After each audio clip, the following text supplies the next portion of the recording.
Pre medical لینا چاہتے ہیں تو پری میڈیکل لینے کے لیے سب سے بنیادی اور پہلی بات یہ ہے کہ آپ کا مشاہدہ بہت اچھا ہونا چاہیے. کیا اچھا ہونا چاہیے؟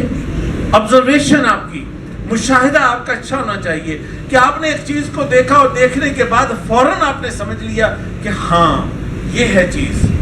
جیسے ہوتا ہے نا کہ ہم اچھا ڈاکٹر کس کو کہتے ہیں؟ کہ جو پیشنٹ اس کے کمرے میں انٹر ہوا اور 3 قدم چل کے آ کے وہ اس کے پاس وہ جو بینچ ہوتا ہے اسٹول، اس کے اوپر وہ جب بیٹھتا ہے تو وہاں بیٹھنے تک وہ آدھے اس کے پرابلمز کو سمجھ لیتا ہے کہ اس کے اندر کیا پرابلم ہے. اس کے چلنے سے، اس کے چہرے سے، اس کے انداز سے، اس کے ماتھے کے اوپر، اس کے چہرے کے اوپر جتنے وہ اتار چڑھاؤ آتے ہیں وہ اس سے آبزرویشن اس کی بتاتی ہے کہ اس شخص کے اندر یہ مسئلہ ہے. وہ ایک نظر دور سے اس کی آنکھوں میں ڈالتا ہے، اس کی آنکھوں کے، اس کی نوز کے ساتھ اس جگہ پر جو تھوڑی سی آنکھوں کی جگہ جہاں پہ ریڈنس ہوتی ہے وہ اسی کو دیکھ کے وہ سمجھ لیتا ہے کہ ہاں اس کا ایچ بی کتنا ہوگا، اس کے اندر کیا پرابلم ہے، اس کے اندر کیا پرابلم ہے. وہ آپ سے بات، اس ایک جملہ، ایک لفظ آپ نے بولا، اس نے آپ کی زبان کو دیکھ لیا اور اس نے سمجھ لیا کہ اس کے اندر یہ بھی پرابلم ہو سکتا ہے. اس کے ساتھ ہی آپ نے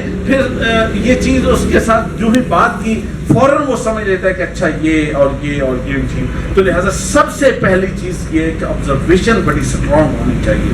اگر آپ کی آبزرویشن اسٹرانگ ہے اور اس کے بعد آپ کے اندر انالیسس کی صلاحیت بہت اچھی ہے، آپ چیز کا انالیسس فوراً کر سکتے ہیں. اور تیسری چیز یہ ہے کہ آپ ڈیسیژن لے سکتے ہیں، فیصلہ کر سکتے ہیں، جلد فیصلہ کر سکتے ہیں. اور پھر اس کے بعد ایک اور اہم، ایک بڑی میڈیکل، جو پری میڈیکل کے اندر جانے والے لوگ ہوتے ہیں ان کے لیے ایک اور بڑی اہم چیز یہ ہوتی ہے کہ وہ اپنے اون پر رہتے ہیں اور خود دیکھتے ہیں اور پھر لوگوں کے ساتھ، یعنی خود دیکھتے ہیں اور لوگوں کے ساتھ آدم بیزار نہیں ہوتے، فاصلہ نہیں ہوتا. مثلا اگر ایک ڈاکٹر ہے، اگر وہ ڈاکٹر اس پیشنٹ کا ہاتھ پکڑ کے اس کی نبض کو نہیں چیک کر سکتا، یا اس سے الجھن ہوتی ہے کہ اس کا ہاتھ مجھے لگ گیا تو یہاں سے مجھے جراثیم لگ جائیں گے، تو اس کے بعد وہ نبض اور اس کی دھڑکتی، جو اس کی نبض ابھی تیز ہو گئی ہے اس بائک کی، اور یہ نبض اس کو پکڑ کے اگر چیک نہیں کر سکتا یا گھبراتا ہے اس چیز سے، تو وہ کیا ڈاکٹر ہوگا، وہ کیا میڈیکل پڑھے گا، وہ کیا بایو پڑھے گا، وہ کیا کام کرے گا. تو اگر آپ پری میڈیکل کے اندر جانا چاہتے ہیں تو آپ کے اندر یہ 6 باتیں، 5 باتیں جو میں نے آپ کو بتائیں، یہ ساری باتیں بہت اچھی انداز سے ہونی چاہیے. اس کے بعد ایک دوسرا پہلو ہے، آپ، یہ تو پری میڈیکل کی بات ہوئی، اب ہم پری انجینئرنگ کی طرف آتے ہیں. مثلا پری انجینئرنگ، لوگ کہتے ہیں کہ میتھ بہت اچھا ہے تو لہٰذا پری انجینئرنگ میں جانا چاہیے، لوگ اکثر یہ بات کہہ دیتے ہیں. لیکن میرے بچوں میں آپ کو ایک بات سمجھاتا ہوں، اگر پری انجینئرنگ میں جانا ہے، آپ سوچتے ہیں پری انجینئرنگ، نمبر 1 جو اس کی شرط ہے وہ یہ ہے کہ آپ کے اندر جدت پسندی ہونی چاہیے، انوویشن ہونا چاہیے. مثلا اگر آج ہمارے پاس بولنے کا یہ طریقہ ہے کہ مائک میں نے ہاتھ میں پکڑا ہے اور مسلسل آپ کے سامنے یہ پکڑ کے میں کھڑا ہوں، تو میں کیوں نہیں سوچتا کہ کوئی ایسا مائک ہو کہ جو یہاں پہ میں لگا لوں اور اس کے بعد میرے سامنے ہو، میں فری ہاتھ ہو کر آرام سے زیادہ بہتر انداز سے آپ سے مخاطب ہوں. اچھا اگر وہ مائک آ بھی چکا ہے، ٹیکنالوجی آ چکی ہے، تو کوئی اس سے اور اچھی ٹیکنالوجی ہونی چاہیے کہ یہ کیا بات ہوئی کہ یہاں پہ باندھ لیں اور اس کے بعد وہ اتنا وہ گول سا، وہ جناب وہ عجیب سا جو پھول سا بن کے بلیک کلر اور ریڈ ہو تو پھر بھی بندہ کہے وہ بھی بلیک کلر کا پھول منہ کے ساتھ یہاں لگا ہوتا ہے اور وہ لگا اور تار نیچے آ رہی ہے عجیب سا. کیا اس سے شارٹ کوئی چیز نہیں ہو سکتی؟ آپ کے اندر انوویشن ہونی چاہیے، آپ کے اندر یہ سوچ ہونی چاہیے کہ ہاں وہ نئی چیز میں پیدا کروں گا، وہ نئی چیز میں بناؤں. اس کے بعد دوسری چیز کہ آپ کے اندر کریشن ہونی چاہیے، کریٹو ہونا چاہیے آپ کو، کہ اگر آپ کریٹو نہیں ہیں تو آپ کیسے اس کام کو کر سکتے ہیں؟ یہ ممکن نہیں ہے کہ آپ اس چیز کو کر سکیں. اگر آپ اس چیز کے اندر کریٹو اور نئی تخلیقی صلاحیت آپ کے اندر موجود نہیں ہے تو انجینئرنگ میں آپ کیا کریں گے؟ فزکس والا تو آپ کو ریسرچ کر کے کچھ چیز دے دے گا، سوشل سائنٹسٹ تو آپ کے پاس، وزیر اعظم، پرائم منسٹر آف پاکستان، وہ تو سوچ کے کہے گا کہ ہاں مجھے یہ چیز چاہیے، آرڈر دے دے گا. لیکن اگر آپ کے پاس کریٹو مائنڈ نہیں ہے تو چیز کو کیسے بنائیں گے؟ کیونکہ بنانا تو انجینئرنگ والوں نے. وہ تو میتھ فزکس کیمسٹری بایو والے نہیں بناتے چیزوں کو، وہ ریسرچ کرتے ہیں، انجینئرنگ والے چیزوں کو بناتے ہیں. تو وہ کیسے بنیں گے اگر آپ کے اندر وہ چیز نہیں ہے؟ تو لہٰذا آپ کے پاس دوسری چیز آپ کے اندر یہ سٹرونگ ہونی چاہیے. اس کے بعد تیسری چیز یہ کہ آپ کے پاس نومیرکس آپ کے بہت سٹرونگ ہونے چاہیے. یعنی یہ نہیں کہ چھوٹی سی بات ہے اچھا کیلکولیٹر پکڑاؤ بھائی، چھوٹی سی بات ہے کیلکولیٹر پکڑاؤ بھائی، اچھا میں سوچ کے بتا، نہیں، یہ کام نہیں ہے. کوئی ایک چیز آئی ہے، آپ کا فوراً مائنڈ چلتا ہے اور مائنڈ فوراً تیزی سے ورک کرتا ہے، ورک کرنے کے بعد آپ کو ریزلٹ دیتا ہے کہ ہاں یہ وہ چیز ہے. اور چوتھی چیز وہ ہے کریٹیکل تھنکنگ. کریٹیکل تھنکنگ یہ نہیں ہوتی کہ آپ نے نیگیٹو اس کی وہ خامیاں نکالنی ہے. کریٹیکل تھنکنگ یہ ہوتی ہے کہ آپ پازیٹیو اور نیگیٹو دونوں کو بیلنس کر کے چلتے ہیں کہ کون سی چیز پلس ہے کون سا مائنس ہے. دونوں، ہر کام، ہر چیز، ہر فیصلے کے دونوں پہلو دیکھ کر آپ اس کام کو کرتے ہیں، پھر اس کے نتیجے میں آگے ایک چیز آگے بڑھتی ہے. لیکن بات یہاں ختم نہیں ہوتی، اس کے ساتھ ساتھ کچھ اور پہلو بھی ہیں. مثلا نمبر 1، آپ کی فزکس اور میتھ بڑی سٹرونگ ہونی چاہیے، بہت مضبوط ہونی چاہیے. اس کے علاوہ آپ کو یہ پتا ہونا چاہیے کہ بھئی آپ کے میٹرک کے بعد آپ کو 8 سال چاہیے. 2 سال اس کے ایف ایس سی کے، 4 سال انجینئرنگ کے، اور اس کے بعد 1 سال آپ کا شادی بیاہ کا، اور 1.5 سال آپ کی اسپیشلائزیشن کا. آپ کو تقریباً 8 سال چاہیے کہ پھر آپ ایک اچھے لیول پہ پہنچ سکیں گے جہاں پہ جا کے بہتر انداز سے آپ کام کر سکیں گے، اور وہی چیز آپ کے لیے مناسب ہوگی، اور وہی چیز آپ کو کوئی چیز دے گی، اور اسی کے نتیجے میں آپ کوئی چیز حاصل کر سکیں گے. اور اس کے بعد ایک تیسرا سبجیکٹ آتا ہے، وہ ہے آئی سی ایس. یہ گروپ آئی سی ایس کا، کمپیوٹر کا گروپ کے بچے عام طور پہ لے لیتے ہیں، اور اکثر یہ ہوتا ہے کہ بغیر سوچے سمجھے لیتے ہیں. اس کے نقصانات کی بحث اپنی جگہ پر ہے، لیکن بیٹا میں آپ سے جو بات یہ بتانا چاہ رہا ہوں کہ یہ ضرور آسان ہے. یہ پری میڈیکل اور پری انجینئرنگ سے بہت آسان ہے.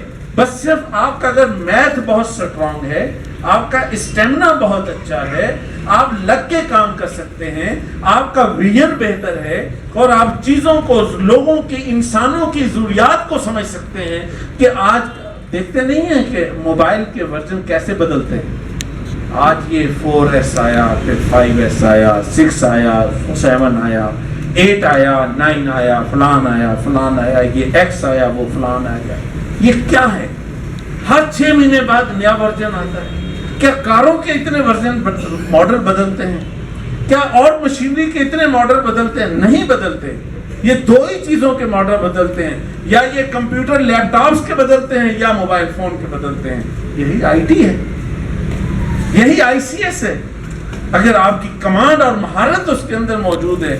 یہ کیسے؟ کہ آپ فاسٹ لرنر ہوں. کیا ہوں؟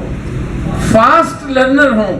کہ آپ نے ادھر سے ایک چیز، آپ کے دماغ میں کوسچن ریز ہوا، پرابلم آئی، اور ادھر سے نئی چیز سامنے آ گئی.